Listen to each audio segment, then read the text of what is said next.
안녕하십니까. 네, 청명한 가을이 완연하게 드러나는 그런 날씨입니다. 오늘 나오는데 하늘이 너무 파랗고, 어, 이제 이제야 제대로 된 가을이구나라는 생각을 하게 되는데요. 우리들 마음은 상당히 좀 무겁습니다. 여러분도 그러시죠? 네, 주말만 되면 우리 검찰이 이 가짜 뉴스를 막 뿌려대고 언론이 우리를 화병 나게 만든 다음에 그와 월요일 날 기습적인 이제 조국 장관에 대한 압수수색이 있었습니다. 오늘 얘기를 시작하기 전에 거기에 대한 내용을 좀 정리를 해볼까 해요. 오늘 방송의 제목은 명작극장, 다시 돌아보는 명작극장 타짜 2019 구라와의 전쟁편을 조금 이따 말씀을 드릴 건데, 그와 관련해서 지난 주말에 있었던 뭐 시사의 변화를 좀 말씀을 드려야 될 것 같습니다. 검찰청 앞에서 제2의 어떤 촛불 집회가 시작이 됐죠. 지난 주말 같은 경우, 토요일 같은 경우에 언론엔 많이 나오질 않았습니다. 거의 중계가 안 됐는데 유튜브 방송을 보셨거나 현장에 참여하신 분들 너무 잘하실 거예요. 뭐 집회식 추산으로는 6만이라고 하는데 뭐 그런 연인원이니까 왔다 가신 분까지 포함한 인원일 거고, 최소한 3, 4만 명 이상의 시민들이 모여가지고 검찰의 무리한 이제 무리한 어떤 그 검난에 대한 부분, 항명에 대한 부분들을 경고하는 집회가 시작이 됐습니다. 그런데도 불구하고 월요일 날 헌정사의 유례가 없었던 법무부 장관의 자택에 대한 압수수색이 진행이 됐던 거죠. 물론 이제 법무부 장관이니까 가장 자기의 상관의 집을 압수수색한 경우도 있었지만요. 일단 법무부 관계자를 통틀어도 이러한 압수수색이 진행된 적은 없었습니다. 왜냐하면 그 압수수색이라고 하는 게 과거 같은 경우에 이제 양승태 대법관 같은 경우에 이제 압수수색을 하자고 하니까 영장 전담 판사가 그런 얘기를 했어요. 요건 이제 그 워딩을 그대로 읽어드릴게요. 네. 주거, 사생활의 비밀 등에 대한 기본권 보장의 취지에 따라 압수수색은 신중해야 된다. 이건 실제로 이제 영장을 거부했던 당시 영장 전담 판사가 했던 얘기인데, 이와 같이 개인의 인권이라든지 사생활의 비밀을 완전히 뭉개버리는 무리한 압수수색가 있었다는 거죠. 그래서 이 수색을 놓고 굉장히 많은 그 불합리성과 또 시민들의 분노 이런 것들이 좀 드러나고 있는데, 이게 이제 많이 조작이 돼 있는 상태인 거죠. 일단 현재 이제 이 조국 장관의 가족들을 터는데 대한민국에 있는 2,200여 명의 검사들 중에 약 270명이 여기에 투입돼 있다. 그러니까 우리 검사 인력의 10% 이상이 지금 여기에 몰빵이 돼 있는 겁니다. 근데 기존에 찾아낸 증거는요, 전부 다 자발적으로 제출했던 PC 하드디스크 안에 있는 것밖에 없어요. 문서 한 장, 뭐 제대로 된 물리적 증거 한 장을 찾아낸 적이 없는 검찰인 겁니다. 이 정도면 완전히 무능하거나 완전히 깨끗하거나 뭐 둘 중에 하나일 텐데, 이제 나라의 제일 큰 어른이 큰일 보시로 유엔에 가신 사이를 틈타가지고 이러한 말도 안 되는 하극상을 벌린 거죠. 조국 장관은 당당하게 출근하셨습니다. 그 상황에서도. 그래서 이와 같은 무리한 그 압색을 놓고 언론은 이렇게 말했어요. 어떤 뭐 최후의 결전이다. 이 안에서 뭔가를 반드시 찾아낸다. 뭐 이런 얘기였거든요. 근데 이번에도 사실 압수수색이 발부가 되고 이걸 가게 되면 검찰 조사관이 가서 압수수색을 하고 압수수색이 끝난 다음에 뭔가 이렇게 전리품을 챙겨 나오는 모습들이 방송에 나가는 게 그동안의 예예요. 근데 이번 압수수색 같은 경우에는 아침 9시에 들어가는데 이미 엄청난 숫자의 기자들과 카메라 기자들이 그 앞에서 몇 시간 전부터 진을 치고 기다리고 있었어요. 심지어 압수수색이 나간다고 하는 기사를 이 전날 미리 써놨던 기자들도 많았다고 그래요. 더욱 웃기는 거는 그 기자들 속에는 일본인 사진 기자하고 통역까지 같이 대동을 했다는 거죠. 그러니까 지금 조국 장관에 대한 압수수색이 국제적인 이슈가 된 거야. 결국 따져놓고 보면 일본의 언론이 관심을 가질 만큼 또 일본이 지금 조국 장관에 대한 뭐 여러 가지 비정상적인 상황에 어느 정도 연결된 정황이 아니냐라고 생각을 해봐야 되는 부분이 있더라는 거죠. 결국은 일본이 이 모든 사건의 배후가 아니냐라는 의심을 해보게 되는 거예요. 여러분, 지금 이와 같은 사태는요, 조국 장관이 청문회를 통해서 나타났던 그 시기하고 일치되는 게 아니라, 한일 간의 경제 갈등, 그러니까 일본의 일방적인 한국에 대한 경제 제재 조치가 시작되고, 그리고 극우 언론이나 관료들이 텔레비나 뭐 공공 매체에 나와서 문재인 대통령을 끌어내려야만 이 문제가 해결된다라고 얘기했던 그 시점부터 지금과 같은 무리한 검찰의 수사와 언론의 기레기질, 조작질, 3주가 넘는 150만 건 이상의 가짜 기사가 쏟아져 나왔다는 걸 생각해 보면 정말 이 일의 배후는 일본이다라는 생각을 안 해볼 수가 없는 상황이 만들어지는 거예요. 이건 마지막 결론으로 가서 말씀을 드리고요. 근데 이러한 이 압수수색 영장을 발부했던 판사가 또 이게 압권 아니겠습니까? 아까도 말씀드렸다시피 주말에 이제 그 서초동에서 집회가 있었을 때 엄청나게 많은 인원들이 모였잖아요. 근데 그 법원 건물은 전부 다 불이 꺼져 있는 상태로 이렇게 방송에 나왔거든요. 근데 실제로 그 안에 굉장히 다수의 검사들이 방 안에 있으면서 불을 끄고 그 상황을 지켜봤다고 합니다. 그리고 검찰 내부 안에서도 이제 검찰 안에서도 이제 특히 판사들이라든지 젊은 검사들 측에서 야 이거 지금 너무 나가고 있다라는 내부 자성론과 반발이 조금씩 피어나고 있는 상황에서 이게 시작이 된 거예요. 그리고 이 무리한 수색에서 뭔가를 건질 수 있을 거라는 기대보다는 이제는 진짜 마지막까지 왔구나라고 하는 어떤 지금 검찰 전체 의견이 아닌 검찰의 수뇌부들 뭐 이른바 지금에 있는 사태를 이끌고 있는 이 특수부 검사들의 소속 수사관들이나 이제 일선 검사들이 두려움을 느끼기 시작했다라는 상황들이 보여지고 있다는 거죠. 좀 내용들을 좀 볼까요? 여기를 왜 들어갔냐라는 이제 그 압수수색의 이유로 얘네들이 이제 표창장 관련한 또는 뭐 복사 위조에 관련한 내용들을 많이 얘기합니다만 사실 이건 말이 안 됩니다. 왜냐면 이미 기소가 그 청문회 당일날 10시 반에 이루어졌기 때문에 9월 6일날 이루어졌기 때문에 기소 이후의 압수수색은 증거품이 될 수가 없어요.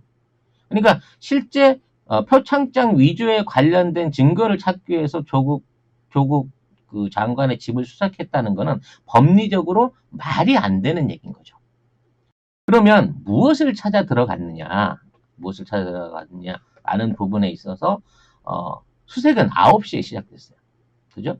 그리고 10시, 뭐 11시간 동안 이제 수색이 진행이 됐습니다. 짜장면을 시켜 먹었네, 어쨌네, 뭐 그런 내용은 차후로 치더라도, 30평이 채 안 되는 아파트 안에 9명이 들어가가지고 11시간을 수색했으면요, 포장이사 하는 사람들이 들어가서 짐 다 빼고, 도배 장판 다 해주고, 인테리어 바꿔주고, 짐 다시 넣는데도 11시간 안 걸려요. 아니, 30평 방 4개, 방 3개, 거실 하나 있는 방 안에 9명이 들어갖고 뭘 뒤질 게 엄청나게 많다고 그만한 시간을 투자를 한단 말입니까? 저는 이제 이번에 좀 제가 보는 관점이 그래서 모르지만 이게 이제 조국 장관 자택 앞 사진이에요. 근데 저는 이제 조국 장관 자산이 50억쯤 되잖아요. 그래서 난 타워 팰리스는 못 돼도 괜찮은데 사실 줄 알았거든. 근데 이게 80년대 초반에 지은 소면 아파트 수준의 오래된 아파트인 거예요. 그리고 그 아파트 앞에 조국 장관의 개인적인 차가 있었는데 그 QM3더만. 그러면 내가 뭐 꼭 삼성 자동차를 홍보하는 게 아니라 그분의 평소 생활이 그렇더라는 거죠. 그 11시간 반 동안 얘네들이 가서 뒤져가지고 나온 게 딱 이 박스 2개거든요. 네. 이게 검찰이 압수한 압수 물품이에요. 근데 이 박스를 들고 있는 사람의 어떤 그 손길을 보세요. 지금 무게감이 전혀 없어. 제가 봐도. 내가 보기엔 저 그냥 거의 빈 박스일 가능성이 커요. 근데 더 웃기는 건 뭔지 아세요? 9시에 압수수색이 들어갔는데 9시 반에 속보가 뜨기 시작해. 서울대 인턴 과정하고 연관을 지을 수 있는 결정적인 증거가 발견됐다. 내장 9시에 문 따고 들어갔는데 9시 반에 그 뉴스가 벌써 나오기 시작한 거예요. 이게 과연 이 제대로 된 압수수색이고 증거를 찾기 위한 압수수색이겠느냐라는 의심이 드는 거죠. 이게 내가 보기에는 이 증거를 찾으러 들어간 게 아니라 증거를 심으러 들어간 거야. 거의 이 정도 되면. 그래서 왜 이런 무리한 수색이 일어나느냐에 대한 이 전반적인 원인을 먼저 제가 얘기를 해드리고 싶어요. 현재 조국 장관의 그 딸과 부인에 얽혀있는 혐의가 표창장 위조와 사모펀드입니다. 근데 이 표창장 위조와 사모펀드가 설사 위조라고 치고 그 부분에 대해서 기소를 한다고 하더라도 직접적으로 기소 당사자가 될 수 있는 사람은 조국 장관 딸하고 부인밖에 안 되는 거예요. 그래서 이 두 가족이 기소를 당하고 혹시라도 정말 상상할 수도 없는 일이지만 법적인 처벌을 받는다고 하더라도 이걸로 갖고 조국 장관의 직무라든지 조국 장관의 해임을 요구할 수가 없어요. 이미 그러한 판례가 나와 있습니다. 가족의 문제나 기소로 인해 가지고 당사자가 어떤 책임을 져야 되거나 이에 대한 영향을 줄 수 없다는 게 이미 나와 있는 거예요. 그래서 지금 있는 검찰은 이제 그동안은 가족을 협박해가지고 조국 장관의 어떤 심정을 흔들어서 자진 사퇴를 위도해 보려고 한 거였는데 안 하겠다는 거거든. 끝까지 가겠다는 거야. 그리고 딸과 부인이 이런 거지. 아빠, 여보, 나를 밟고 가시오. 내가 비록 여기서 지금 사법 당국에 의한 어떠한 부당한 처벌을 받는다고 하더라도 나를 밟고 가시오. 개혁은 끝까지 가시오. 라고 얘기를 하고 있는 거기 때문에 지금 조국 장관의 가족을 협박하는 프레임으로 이게 안 맥히는 거예요. 근데 딸 수 있는 게 표창장하고 펀드밖에 없기 때문에 여기에 조국 장관이 직접적으로 영향을 미쳤다는 방식으로 프레임을 바꿔야 되는 거예요. 그래서 표창장 위조 얘기는 쏙 들어가 버린 거예요. 그리고 조국 장관이 서울대에 압력을 넣어가지고 인턴 서류를 위조하는데 영향을 미쳤다라는 방향을 틀고 있는 겁니다. 마찬가지로 펀드도 조국 장관이 영향력을 발휘해가지고 이 펀드의 조성이라든지 운영이라든지 그냥 부인이 한 것도 이제는 양이 안 차는 거예요. 조국 장관이 직접 영향력을 미쳤다라고 하는 방식으로 프레임을 바꿔서 만들어야 조국 장관에 대한 조사 내지는 기소가 가능한 상황인 거고 그걸 전제로 해서 자 조국 장관이 직무를 할 수 없는 사람이다. 누가 지금 기소된 장관을 믿고 검찰이 움직이겠느냐라고 하면서 조국 장관의 직무를 정지시키거나 이거를 해임시킬 수 있는 법안을 만들라고까지 언론과 정치권과 이 검찰이 똘똘 말아서 조국 장관을 끌어내리려고 하는 거예요. 근데 이미 그것도 어려운 게 조윤선 장관 같은 경우가 블랙리스트에 관련해서 기소를 당하고 검찰 조사를 받는 과정에서도 장관직을 유지했거든요.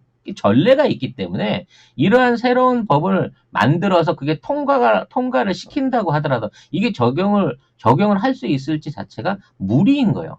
그러니까 검찰은 도저히 불가능한 미션을 놓고 지금 억지로 이제는 장관 부인과 딸은 논외야. 어차피 버린다고 하는 순간 저 사람들 입증해봐야 조국 장관의 개혁을 멈출 수 없어. 그러니까 조국을 직접 잡아야 돼라는 프레임으로 바뀌었는데 이게 논리가 너무 희박하다는 거죠. 일단 지금 뭐가 제일 웃기는 상황이냐면 기소를 9월 6일 날 청문회 날 10시 반에 몰래 했어요. 왜 10시 반이냐? 10시 반이 마감이니까. 그러니까 청문회를 하고 있는 동안에 마감 시간에 야간 접수를 시켜서 기소를 딱 해놓고 그 기소장을 이제 썼단 말이에요. 뭐 A4지 반장도 안 된다 그러죠. 기소장 내용이. 그래서 다음 달이면 1심이 열려요. 기소를 했으니까 재판이 이제 열려야 될 거 아닙니까? 그러니까 10월 중순쯤 재판이 열려야 되는데, 자, 기소를 했으니까 사건 기록에 대한 내용을 이제 그 기소를 당한 정교수 측 변호인단이 검찰에 요구를 했어요. 복사해 한번 줘봐. 도대체 니들이 무슨 수사를 해서 무슨 근거로 공소장을 썼는지 수사 기록 내놔봐. 라는 정당한 요구를 한 겁니다. 그건 정당한 요구예요. 왜? 혐의 사실이 뭔지 알아야 변호인 측에서도 이렇게 변호를 하겠다라는 작전을 세우고 증거를 내고 반박을 할 거 아닙니까? 9월 6일 이후에 변호인단이 이 서류를 요구했는데 20일이 지난 지금까지도 검찰은 이거를 이 변호인 측에다 못 내놓고 있어요. 어찌 보면 기소하는 데만 정신이 팔려가지고 이 수사 기록 자체가 없는 상태에서 기소를 한 게 아닌가라고 하는 의심이 생겨나는 거예요.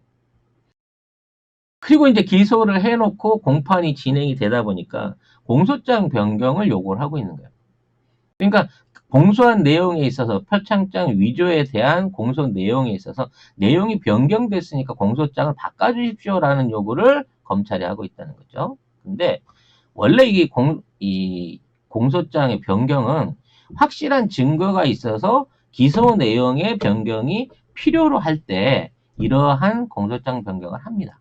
예를 들어 절도범이 물건을 10개를 훔쳤는데 증거를 기소하고 나서 보다 보니 물건이 15개 훔친 걸로 5개가 더 나와요. 그럼 이 사람은 10개 이외에다 5개를 더 훔쳤습니다. 라고 기소장을 변경하는 겁니다. 아니면 조사를 해봤더니 10개 중에 5개는 이 사람이 훔친 게 아닌 것 같아요. 그래서 이 내용은 기소에서 빼주세요. 라고 하는 정도의 공소장 변경이 가능한 겁니다. 근데 지금 검찰이 요구하고 있는 공소장 변경은 일단 날짜부터 바꿔야 돼요. 첫째, 공소할 때는 2012년 9월경에 표창장을 위조했다고 했는데, 그리고 그 불상의 어떤 조력자와 함께 이거를 위조했다고 했는데 불상의 조력자가 안 나오니까 그걸 아들을 끼워 맞췄어. 아들이 그 작업을 해줬다고 끼워 맞췄어. 근데 문제는 아들이 받은 표창장을 베껴가지고, 왜냐면 원본을 못 찾으니까 아들이 받은 표창장을 베껴서 위조를 했다고 내용을 바꾸다 보니, 왜냐면 아들을 엮으려고 하니까 아들이 왜 끼어들겠어요? 아들이 표창장을 2014년에 받아버렸거든. 그러면 2014년에 있는 표창장을 베껴서 이걸 만들었는데 범죄를 한 시기가 2012년 9월이 되기 때문에 그 이후로 날짜를 바꿔달라는 거예요. 말도 안 되는 얘기죠. 두 번째는 이 표창장을 위조하고 도장을 직인을 찍었다라고 분명히 공소장에 표현이 되어 있습니다. 근데 얘네들이 갖고 있는 증거 사본은 조광덕이 흔들었던 스캔본이다. 떠서 만들었다라고 하는 인쇄본이에요. 근데 누가 봐도 박지원 의원이 제시한 것처럼 그건 빨간 인주가 찍혀 있고 삐뚤빼뚤하게 도장이 찍혀져 있는 아날로그 직인이거든. 그러니까 직인을 훔쳐서 찍었다라고 주장을 하고 있는데 그 직인에 대한 내용이 해결이 안 되니까 그 부분을 빼려고 하는 거예요. 안 빼주죠. 왜? 공소장을 그렇게 마음대로 바꿀 수 있는 게 아니에요. 합당한 증거가 있어야 그 공소장을 바꿀 수가 있다고요. 가장 코미디는 뭐냐면 이거를 아래 한글을 통해 가지고 직인 파일을 복사를 떠갖고 옮겼다고 하는데요. 이게 물리적으로 기술적으로 불가능하다는 겁니다. 그렇게 완벽하게 위조가 될 수 있는 기능을 발휘할 수 있는 이 프로그램이 아니에요, 아래 한글. 그리고 50살이 넘는 또는 18살인 아들이 그걸 포토샵으로 조정해갖고 정밀하게 만들어냈다라고 하는데요. 그 정도의 선명도와, 그러니까 반투명도죠. 그러니까 어떠한 실사 위에 다른 거를 뒤집어 올려서 씌울 수 있는 정도의 위조를 하려고 하면요. 최고 기능을 가진 포토샵이나 그 그래픽 디자이너도 불가능하다는 겁니다. 차라리 빨간 볼펜 갖고 그 위에다가 그렸다고 하는 게 훨씬 더 신빙성 있는 기소가 되는 건데, 어찌 됐거나 이 모든 거를 증빙할 수 없는 상황에 기소를 해놓고 있기 때문에 표창장 사건은 사실상 끝났다고 봐야 돼요.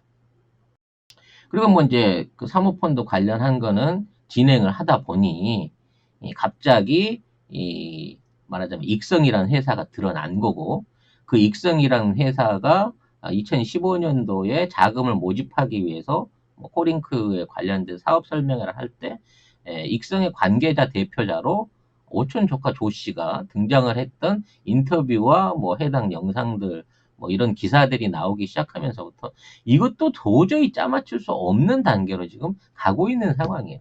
그런 무리한 상황에 처해 있으면서 얘네들이 할 수 있었던 마지막 발악이 조국 장관에 대한 이제 가택 수색이었다는 거죠. 뭐가 나왔을까요, 여러분? 조국 장관이 진정으로 증거를 인멸했거나 그런 범죄 사실이 있었다고 하면 그거를 지금 집에다 놔두고 와서 털어가셔야 하고 그거를 집에 보존하고 있을까요? 혹시나 그런 기대를 갖고 검찰이 거기를 닥쳤다고 하면 정말 세상에 바보 중에 그런 바보는 없을 겁니다. 그런데도 불구하고 무리한 수색을 강행한 이유는 망신주기예요. 이거를 실제적인 조사를 위한 것보다는 이런 압색이 있었다라고 하는 것만으로 이 검찰총장의 권위를 끌어내리려고 하는 얘네들의 정말 얕은 마지막 발악인 거죠.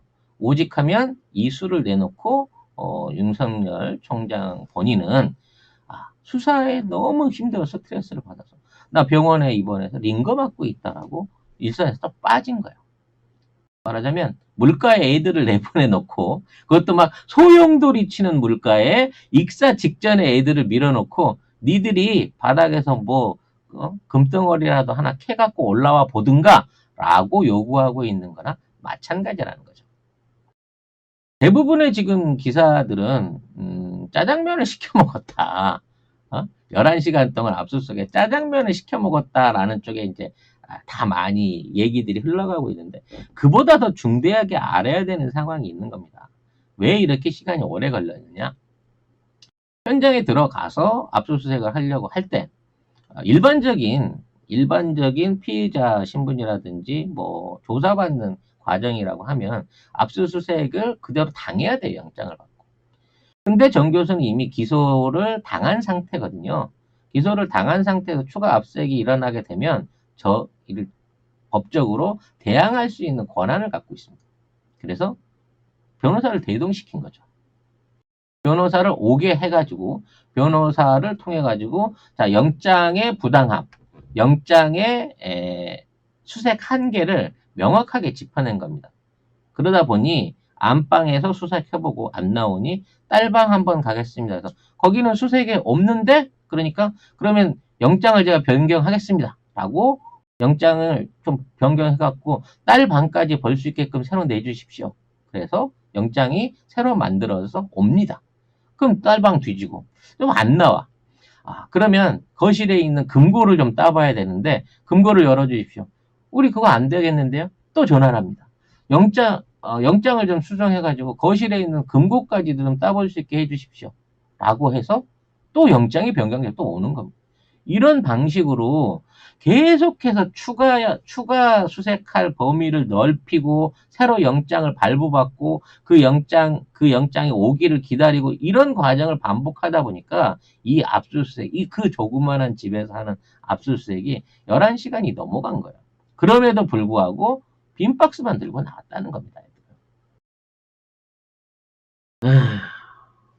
얘네들은 사실 민물저수지에 다금바리 잡으러 간 거예요.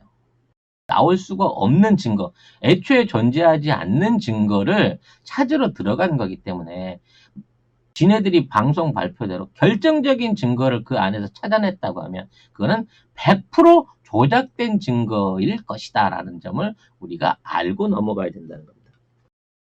코링크에 관련된 내용 중에 이제 MB 연루설이 가장 많이 드러나고 있습니다. 현재 이봉직 현재 회장이라든지 포인트하게 또 익성 아니에요? 네, 그렇죠.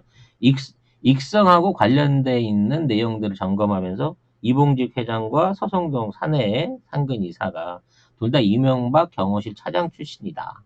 특히나 서성동 같은 경우에는 MB의 최측근으로 자금 관리인 이상의 역할을 했을 가능성이 있다라고 얘기를 하면서 이 부분이 이제 확대되면서 MB가 등장하기 시작했습니다. 지난주에. 그런 와중에 이제 갑자기 부인이 연관이 됐다, 없다라는 얘기가 나오고, 윤석열 입장에서는, 우리 부인 건들면 이거는, 명예훼손 고발한다, 뭐 이런 거 막장질을 하고 있어요.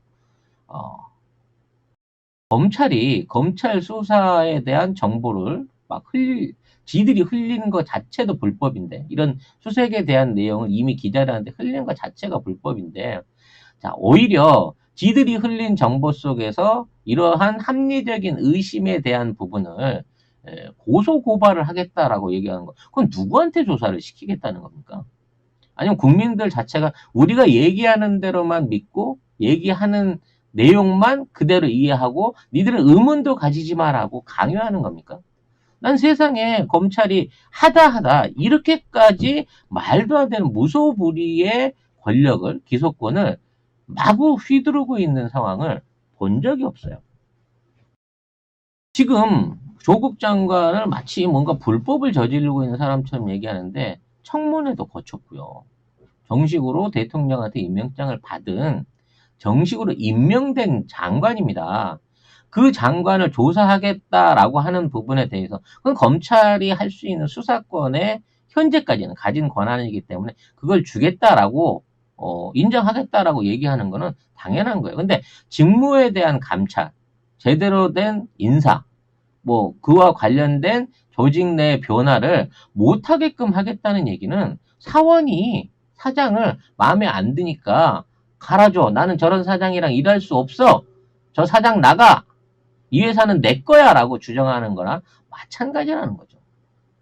그럼 왜 이렇게까지 조국 장관에 대한 뭐랄까 여론전 막 이런 것들을 심하게 피우고 또 여기에 관해서 왜 조국 장관이나 대통령은 좀 더 강경한 뭐 해고라든지 뭐 전보 조치라든지 충분히 할 수 있는 이러한 조치들을 안 하는 것일까라는 부분도 우리가 좀 생각을 해봐야 돼요.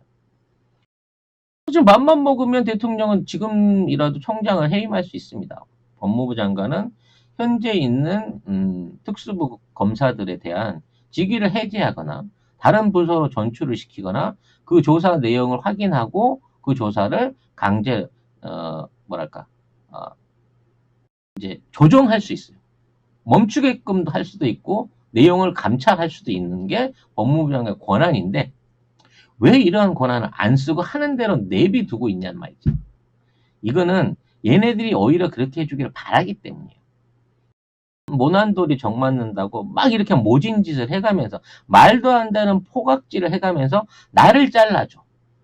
나를 해임시켜줘. 또는 나를 정직을 시켜줘. 그러면서 내가 검찰인데 내가 제대로 하려고 하는 수사에 대해서 권력이 이런 방식으로 개입을 해가지고 검찰의 바른 법 집행을 방해하고 있어라는 코스프레를 하기 위해서 이런 짓거리들을 하고 있다는 거죠. 과거에 강금실 장관이라든지 천정배 장관이 이러한 이 검찰에 대한 지휘권을 발동하거나 개혁을 시작하려고 했을 때 똑같은 방식으로 얘네들이 말도 안 되는 기소나 태업이나 반항을 해갖고 그 장관들을 무력화시켰던 예가 있기 때문에 조국 장관한테 똑같은 수를 쓰는 거예요. 근데 조국 장관은 전혀 흔들리지 않고 하는 대로 해봐. 털어서 나오면 내가 다 법적으로 처리를 할게 라고 얘기하면서 검찰 개혁에 대한 계속 진일보를 해나가고 있다는 거죠. 지금 이제 총체적으로 모든 간자들이 동원이 되고 있는 상황이에요. 저는 이제 이러한 간자들이 활동을 하고 있는 상황에서 언론의 프레임이 지지율을 갖고 문재인 정부의 지지율을 40%까지 떨어졌다라는 식으로 폄하하고 있는 부분에 대해서 우리가 프레임에 속지 말아야 된다는 점을 말씀드리고 싶은 거예요. 대통령의 선거 때 확보했던 투표에서 이제 얻었던 지지율이 41.8인가요? 그랬을 거예요. 42%, 좀 못 됐는데 그 지지율보다 떨어졌으니까 이 정권이 위기다라는 방식으로 얘기를 하고 있고 이러한 국정 지지도의 위기를 가지고 이거를 내부 총질로 이용하려는 세력들이 보여요. 그리고 민주당 안에서도 이거는 이제 언론에 나온 얘기니까 조국 장관에 대한 경질론이 나오고 있다라는 얘기가 나오고 있습니다. 지금 이 상황에서요, 저쪽이 얘기하는 지지율 저는 믿지 않습니다만 설사 그 지지율이 어찌 되건 간에 대통령이 이 개혁 2년 차에 실시하고 있는 본인의 최고의 제1공약이었던 이 검찰에 대한 개혁 작업을 방해하기 위해서 이러한 내용들을 말하자면 유포시키고 있고, 그 내용에 근거해서 막 취임한 장관을 끌어내려야 된다는 여당 안에, 민주당 안에 어떤 세력들이나 주장이 나온다 그러면 저는 그 자들을 지금의 자한당 의원들보다도 더 엄하게 매질하고 꾸짖어야 된다고 봅니다. 이들이 우리 민주 진영 안에 있는, 문재인 정부 안에 있는 가장 나쁜 독보선, 가장 해악인 무리들인 거예요. 이제 슬슬 그러한 무리들이 나타날 수 있게끔 지금까지는 검찰이 밑밥만을 깐 겁니다. 왜? 지금 현재로서는 증거가 안 나오기 때문에 조국 장관은 법적으로 올가매 아무 방법이 없다는 걸 얘들이 인정한 거예요. 그러니까 이러한 압수수색에 대한 망신 주기로 검찰한테 압수수색까지 당한 법무부 장관이 어떻게 법무부를 장악할 수 있냐라는 말도 안 되는 주장과 함께 지지율이 떨어졌으니 이제 우리 다음 총선을 위해서도 그렇고 국정 안정을 위해서도 그렇고 조국 교체를 생각해 봐야 되는 게 아닙니까? 라는 얘기를 민주당 안에서 어떤 놈들을 시켜서 만들려고 하는 움직임이 시작됐다는 거예요. 이거를 지키기 위한 방법은 당 지도부의 어떤 강력한 어떤 의지를 보여주는 발언도 필요하겠습니다만, 우리 국민들이 나서서 문재인 정부 흔들지 마, 조국 정부 흔들지 마라라고 하는 의지를 실천으로 보여주는 것밖에는 다른 방법이 없다고 생각됩니다. 그만큼 지금 적파의 세력들은 위기감을 느끼고 있고 마지막 카드를 서슴없이 꺼내고 있는 거예요. 그래서 정말 수면 안에 가라앉아 있었던 민주당의 간자들까지도 활용하는, 이중 간첩과 고정 간첩의 고정 간첩 틀까지 활용하는 마지막 대전이 머지않아 가고 있다라는 생각이 듭니다. 이건 이제 전면전이에요. 첫 버전이면서 전면전이기도 합니다만, 이 전쟁에 대한 시작과 끝을 정리할 수 있는 재밌는 예를 좀 들어보려고 합니다. 시사는 재밌어요. 시사를 이해하면 충분히 시사도 재밌을 수 있습니다. 여러분들이 스트레스 받지 않게끔 제가 2019 타짜 구라와의 전쟁에 대한 명작 극장을 한번 제가 혼자서 정리를 한번 해드릴게요. 대한민국의 최고의 타짜를 가리기 위한 거대한 판때기가 열린 겁니다. 노름판이라고 생각을 하시면 되죠. 이 노름판 안에 양대 진영이 있어요. 양대 주장이 있는 거죠. 한쪽은 관악산 닭두 국이, 이상 그렇게 부르겠습니다. 그리고 반대편의 대장은 경상도 나귀입니다. 이 경상도 나귀는 어떤 놈이냐라고 보게 되면 이 명성이 팔도와 미국에까지 자제한 그런 타짜. 이 경상도 나귀의 특징은 밑장 빼기입니다. 밑장 빼기. 밑장을 빼가지고 주어를 주로 잘 빼요. 주어 빼기, 문서 빼기, 국적 빼기, 뭐 이런 식으로 빼기를 잘해.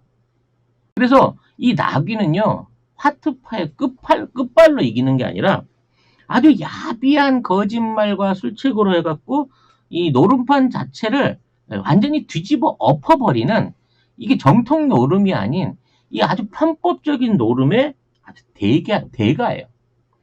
근데 얘가 그렇게 이 스폰서가 좋아. 일본에 있는 굉장히 힘 있는 오빠가 있다는 말도 있고요. 공업사 하시는 그 이모 회장이 뒤에서 후원을 해준다는 얘기도 있습니다. 그래서 실제로 노름을 할 때 혼자 나가질 않아요. 엄청나게 많은 병정들을 거느리고 나가가지고 그냥 숫자로 의학질러가지고 상대방을 완전히 탈탈 털어버리는, 지금까지는 무패의 타짜인 거예요. 얘가 경상도 나귀인 겁니다. 이 나귀는 한번 노름을 하면 그 상대자를요, 이 화병이 걸리게 만드는 화병 유발자이기도 하고 모든 것을 빼앗아 버리는 아주 잔혹한 노름꾼으로 알려져 있는 사람입니다. 그리고 그에 대항하는 이제 우리의 관악산 작두 같은 경우에는 자애로운 그 짝기의 수제자입니다. 짝기는 나기 못지않게 또 나기보다 훨씬 그 훌륭한 실력과 성품을 지닌 제대로 된 타짜인데 과거에 나기한테 당해가지고 친구였던 노경장, 줄여서 노장이라고도 합니다만 노장을 노름판에서 잃었던 아픔이 있는 사람이에요.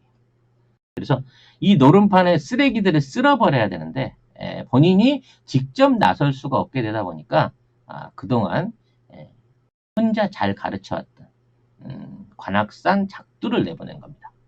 우리 관악산 작두는 얼굴은 굉장히 잘생겼는데 사실 이 노름판 판때기에는 직접 선수로 뛰어본 적이 없기 때문에 이 전투력이나 기술이 어느 정도인지는 안 알려진 인물인 거죠. 그래서 이 두 사람의 일종의 마지막 대전이 시작되는데 이 노름판에 다른 참가자들이 같이 있다는 게 문제인 거예요. 그리고 이 참가자들이 대부분 우리 갱상도 나귀의 편이라는 게 이게 이제 우리 작두의 위기인 거죠. 같이 참석했던 대표적인 그 동업자가 오한마입니다. 오한마. 네. 뭐 이름은 뭐 돌렬이라고 알려져 있기도 하고 하는데 이 사람 같은 경우에는 머리가 나빠요. 굉장히 우악스러운 사람입니다. 그리고 그동안은 뭐 타짜에게 별로 알려지지가 않았는데 돈 많은 유한마담하고 결혼을 하고 난 다음부터 갑자기 강력한 타짜로 등장했던 사람이 신흥 타짜인 거예요. 우리 오한마는. 근데 이 오한마의 특징이 뭐냐면 무대포, 죽기 살기로 배팅을 하는 거예요. 다 몰아붙이는 스타일인 거죠. 그래서 이 오한마가 같이 나귀의 편에서 참전을 했고요. 그 다음에 이제 황장로가 있어요. 황장로. 네. 교회 장로라고는 하는데 머리는 밀고 다니는 이상한 분인데 이 황장로는 굉장히 이 노름판에 오래 살아남은 타짜 중에 한 사람입니다. 근데 이 황장로의 특징은 낄낄빠빠를 기가 막히게 잘해요. 눈치가 좋은 거지. 그래서 큰 판이나 이런 데는 직접 참여하지 않고 항상 뒤에서 끼어들고 있다가 개평이라든지 주워 먹기, 어떤 판이 다 아사리가 되고 난 다음에 주워 먹는 방식으로 언제나 지지 않는 쏠쏠하게 자기 몫을 챙기는 타짜인 거예요. 황장도. 네. SVD 네트님, 네. 호주 달러 10달러 후원 감사드립니다. 그 이외에는 이제 꽃감장소 장선생이 또 있어요. 이 장선생은 이제 주로 이제 돈지랄로 이게 그 판을 흐트러뜨리는 사람인데 아주 캐캐묻고 오래된 어떤 그 기술들이나 사건들이 이렇게 자꾸 꺼내가지고 요걸로 이제 선수들을 이 말로 갈고 가지고 이 선수들을 열받게 하는데 특별한 재능이 있는 친구예요. 이게 이 친구는 노름을 하러 왔다기보다는 이 노름판 안에 불을 붙이려고 말하자면 이바구를 털러 온 친구라고 봐야 되는 거죠. 그 이외에 직접 노름에 참여는 안 했지만 이 노름판 안에서 이제 그 구경을 하는 참여를 하는 사람들이 있는데 대표적인 게 이제 잿더리 주광이죠. 주광이. 네. 이 주광이 같은 경우에는 이제 선수로 직접 뛰지는 않고 잿더리질 하니까 이제 잿더리 치워주고 뒤에서 이제 뭐 이렇게 여러 가지 잡심부름 해주면서 이게 이제 남의 패를 훔쳐봐요. 남의 패를 훔쳐봐가지고 그 훔쳐본 패를 살며시 자기 편에다 알려주는 거야.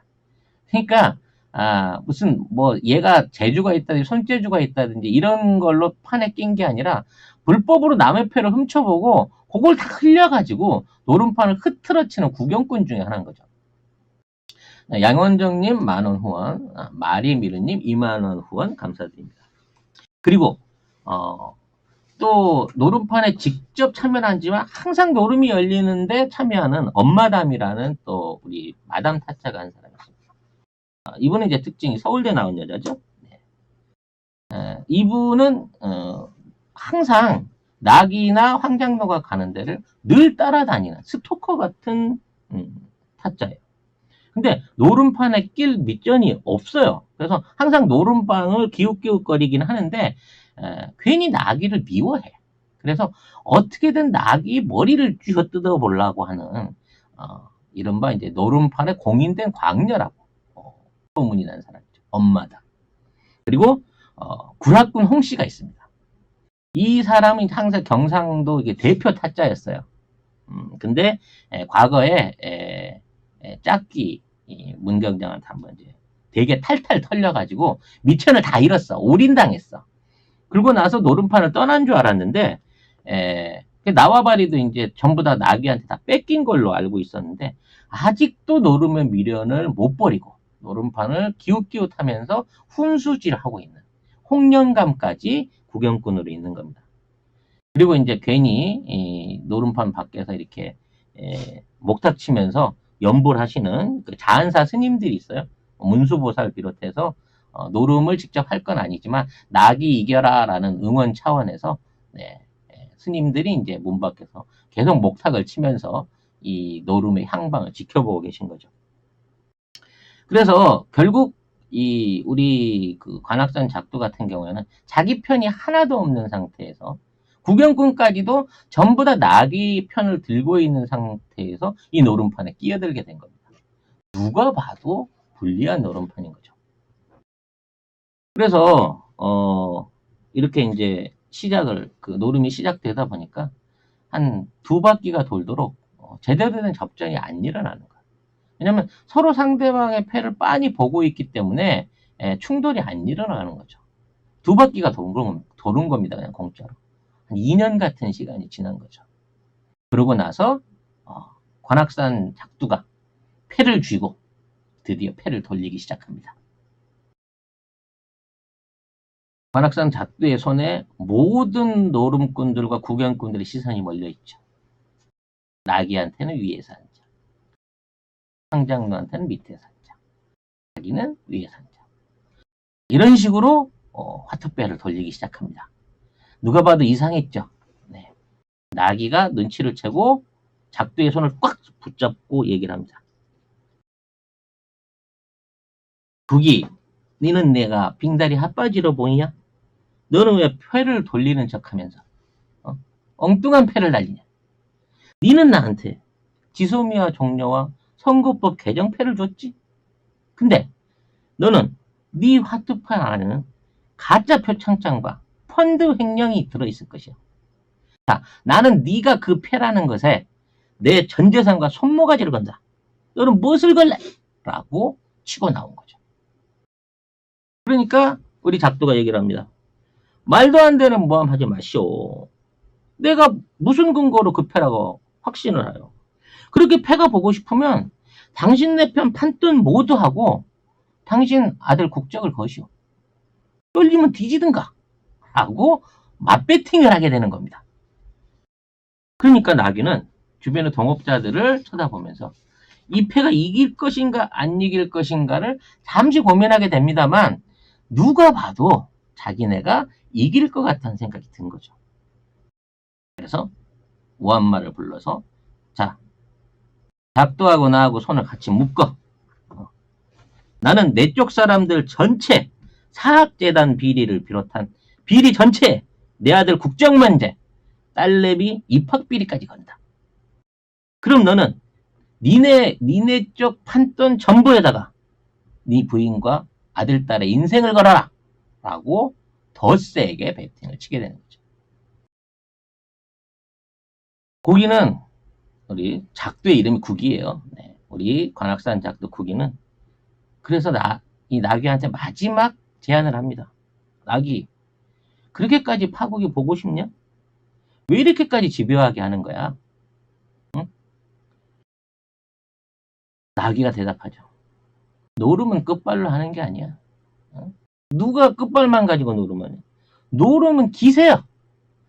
네가 배짱이 없으면, 네가 자신이 없으면 여기서 그만두고 판을 접어! 라고 얘기를 합니다. 그리고 이런 얘기를 붙이죠. 왜 내가 이렇게까지 하냐고? 이 대한민국 노름판은 원래 다 우리 판이야. 우리가 주인이야. 이 노름판에 너 같은 놈이 다시는 끼어들면 안 돼. 특히 국이 너는 나한테 목욕감을 줬어. 이거 국이가 물어보죠. 아니 내가 언제 당신한테 목욕감을 줬어? 아이씨, 농담 친 건데. 네. 우리는 동기 사이인데 왜 나한테 이렇게까지 심하게 하는 거요? 라고 물어보게 되는 겁니다. 그래서 나귀가 거기에서 자기 속마음을 다 떨어놓죠. 너는 나보다 나이도 어린 놈이 돈도 많고 얼굴도 잘생겼어. 공부도 잘했어. 내가 너 때문에 평생 내가 좋은 학교 나오고도 길을 펴본 적이 없어. 나는 이 기회에 너를 완전히 죽여놓고 말 거야. 너와 내가 동기라고? 이게 동기 위반이다 이놈아. 라고 얘기를 하는 거죠. 이수연님 2만원 감사드립니다. 이해를 하셔야 돼요. 그 나귀가 좀 구구가 짧아가지고 말할 때 보면 단어의 뜻을 잘 이해를 못해요. 그러니까 우리가 동기잖아. 그러니까 이게 동기 유발이요. 이렇게 된 거죠. 네. 쓸데없는 해설을 좀 더 붙였습니다. 그래서 나귀와 나귀 패거리들은 작두가 이 판을 포기하고 그냥 노름판을 뜰 줄 알았습니다. 근데 우리 작두는 그렇게 쉽게 포기하지 않았죠. 줬어. 죽든 살든 결판을 냅시다. 나도 우리 식구들 미천 전체하고 내 모가지 그리고 우리 가족의 운명을 걸겠소. 라고 패를 까게 됩니다. 그래서 오한마가 나귀를 대신해. 그러니까 나귀랑 작두는 이제 손을 묶어놓은 상태이기 때문에 오한마가 패를 깠죠. 패를 깠더니 일단 표창장이 위조가 아닌 거예요. 그러니까 나귀가 물어봅니다. 야 주강아, 네가 아까 보고 이거 가짜라고 안 했냐? 어떻게 된 거야? 그리고 헌드를 다시 까봤어요. 헌드를 까봤더니 횡령을 한 게 아니라 횡령을 당한 거야. 야 오한마, 네가 사람들 시켜서 조사해갖고 이거 횡령 맞다 그랬잖아. 이거 어떻게 된 거야? 이 판은 무효야! 라고 얘기를 합니다. 그러니까 그 판에 끼어있던 구경꾼들이 한마디씩 하는 거죠. 먼저 주광이 이 표창장은 위조다라고 했던 주광이가 얘기를 합니다.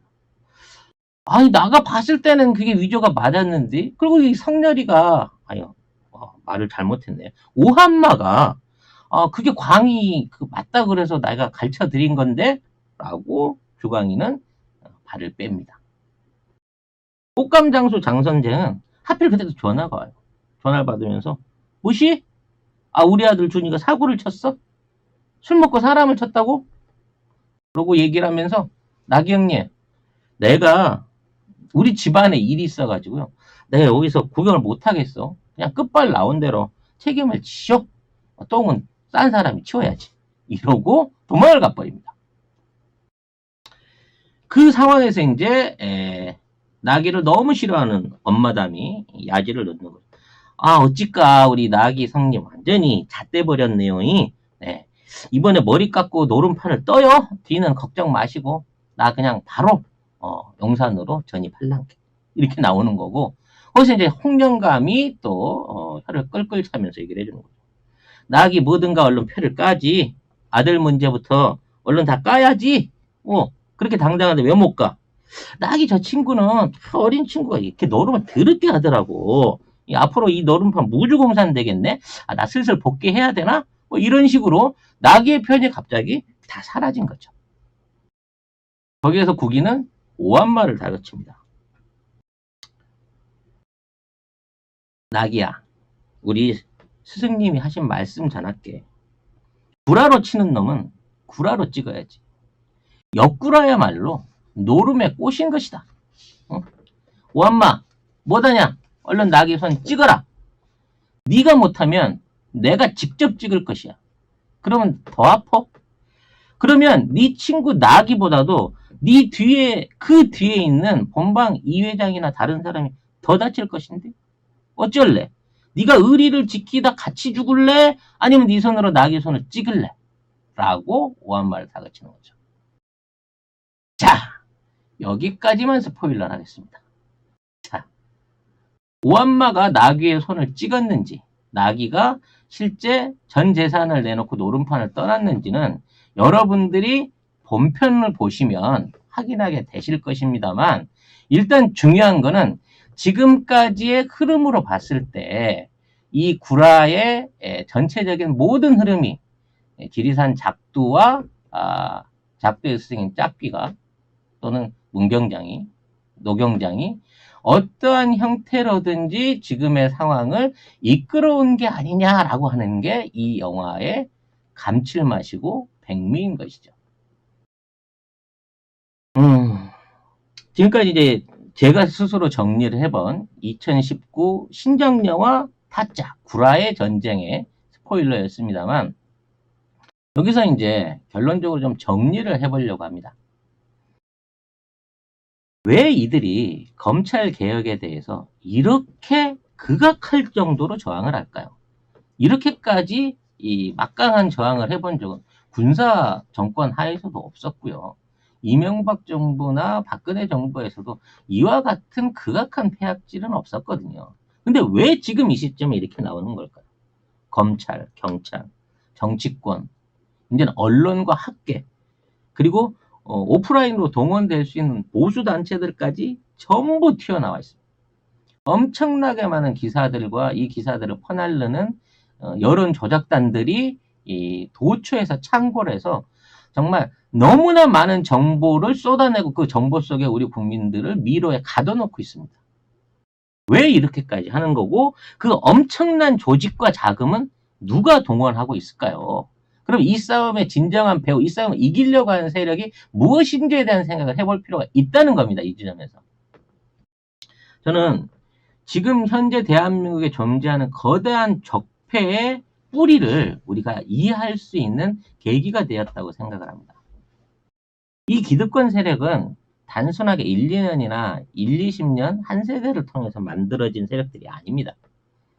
구한말 조선의 위기 때, 그 당시 경제적으로 산업적으로 발전돼 있었던 일본의 진출 시기에 그들의 사주를 받아서 부자가 되고 그들의 지원을 받아서 관료가 됐던 인물들이 우리 대한민국을 아니죠. 그때는 이제 우리 조선을 일본에게 팔아먹었던 우리 망국의 역사를 여러분들 이해를 하셔야 돼요.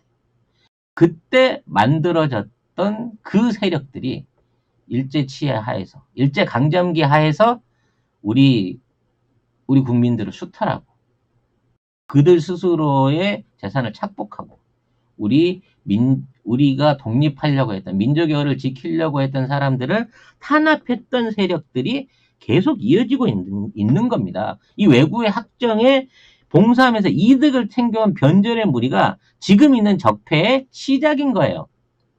그리고 태평양 전쟁 일본의 패전으로 끝났음에도 불구하고 그 상황 하에서 이 땅에 살아남아서 신분을 세탁하고 일본인이 남긴 자산, 적산의 자산들을 끌어모으고 그들의 순경 경찰 조직들, 그 당시 경찰 조직이나 군 조직들, 우리 국민들을 탄압했던 군 조직의 인물들이 또 다시 우리 국가를 안위를 책임지는 경찰과 검찰과 이 군대의 중요한 자리들을 그대로 다 답습하면서 계속해서 그 기득권들을 다져온 거예요. 그러니까 벌써 4대가 된 겁니다. 심지어 5대까지 가고 있는 거죠. 최소 150년 이상을 존재한 이 적폐의 뿌리들이 혼맥이라든지 학벌, 지연, 그리고 거래 관계를 통해 가지고, 그리고 비열한 돈거래를 통한 매수와 협잡을 통해 가지고 점점 더 권력의 중추와 달라붙게 되고 여야, 남북, 공산주의, 민주주의를 가리지 않고 자기들에게 협조할 수 있는 모든 사람들을 끌어모아서 그 적폐의 뿌리로 존재해왔던 게 지금 이 대한민국 안에 있는 이러한 사건들을 만들고 저항하고 있는 세력들의 뿌리라는 겁니다. 이거를 일소에 드러내려고 하다 보니까 이러한 시도가 한 번도 제대로 이루어진 적이 없었기 때문에 이렇게 조직적이고 체계화된 상황의 위기를 느끼고 있는 거고요.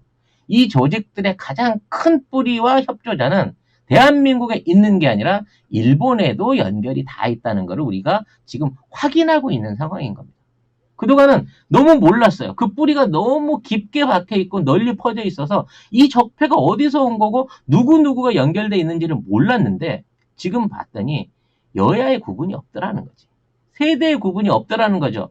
업계의 구분이 없더라는 겁니다. 이들은 이러한 숨겨져 있는 적폐 카르텔을 가지고 대한민국의 국민들을 유린하고 국권을 해외에다가 팔아먹고 우리가 대한민국의 정통성을 지켜나가는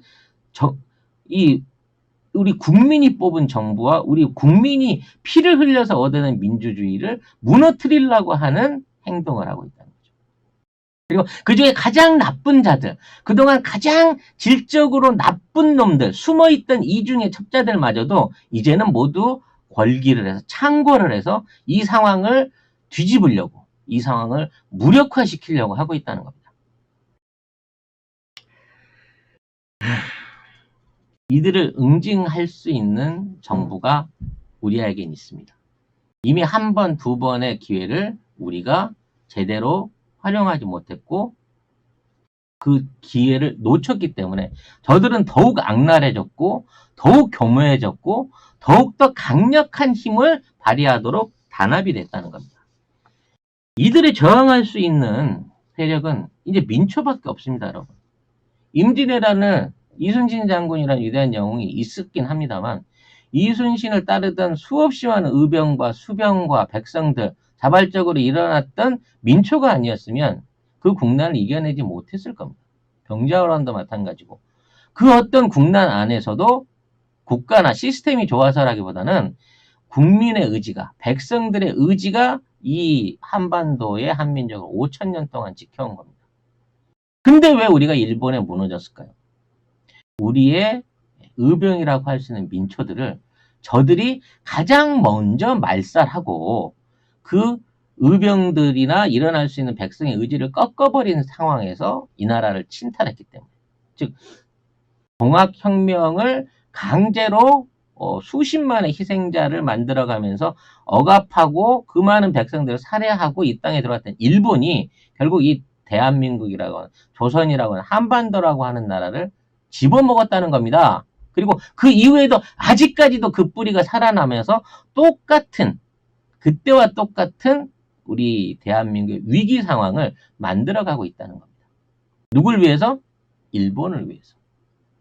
아까 방송 서두에도 말씀드렸다시피 이 모든 상황은 일본과 우리와의 관계가 달라지기, 틀려지기 시작한 거고 우리가 통일을 통해서 한반도의 민족 자주를 통해 가지고 새로운 발전을 이뤄내려고 하는 아시아 최강국으로 발전하려고 하는 이 시점에 시작됐다는 점을 생각해야 된다는 겁니다.